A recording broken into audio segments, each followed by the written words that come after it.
लोगों की एक ही परेशानी होती है कि हम बहुत मेहनत कर रहे हैं, बहुत ट्राई कर रहे हैं, लेकिन बिज़नेस बढ़ नहीं रहा।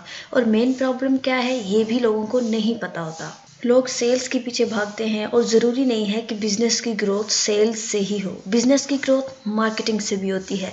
तो क्वेश्चन ये है कि क्या आप अपने प्रोडक्ट की, अपनी सर्विस की या अपनी बिज़नेस की मार्केटिंग कर रहे हैं या नहीं? क्या सेलिंग से बिज़नेस ज़्यादा बढ़ता है या मार्केटिंग से? फॉर एग्जाम्पल, आपने एक प्रोडक्ट बनाया और जाकर बेचना शुरू कर दिया।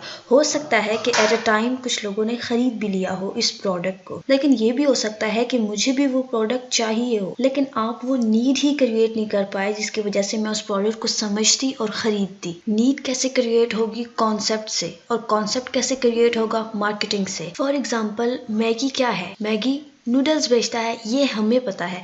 आपसे कोई भी पूछे कि मैगी क्या बेचता है तो आपका आंसर होगा नूडल्स। बट जो भी बिजनेस करता है उसे पता है कि मैगी नूडल्स नहीं बेचता, मैगी आपको कन्वीनियंस बेचता है। मैगी लोग क्यों खरीदते हैं?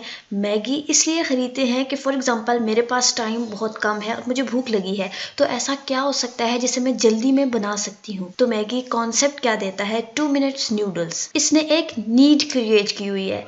तो फिर मेरी नज़र में 2 मिनट्स में बनने वाला बस यही एक प्रोडक्ट हो सकता है। ज़रूरी नहीं है, हो सकता है आपके घर में और भी ऐसे काफ़ी प्रोडक्ट्स हो सकते हैं जो कम टाइम में बन जाते हों, जैसे कि 2 to 5 मिनट्स, बट मेरी नज़र में मैगी ही है। So the main thing is कि बिजनेस में कॉन्सेप्ट बेचा जाता है, प्रोडक्ट नहीं। वो लोग जो कॉन्सेप्ट बेचते हैं वो मार्केटिंग कर रहे होते हैं, और वो लोग जो प्रोडक्ट बेचते हैं वो क्या कर रहे होते हैं? सेलिंग। सो क्या सीक्रेट फार्मूला है बिजनेस को ग्रो करने का कि जब भी आप कोई प्रोडक्ट बनाते हैं या आप कोई सर्विस बना रहे हैं तो उसके लिए ज़रूरी है कि पहले आप अपने प्रोडक्ट या सर्विस या बिजनेस की मार्केटिंग करें, उसके बाद आप सेलिंग करें, तो 110% आपके बिजनेस की ग्रोथ बढ़ेगी।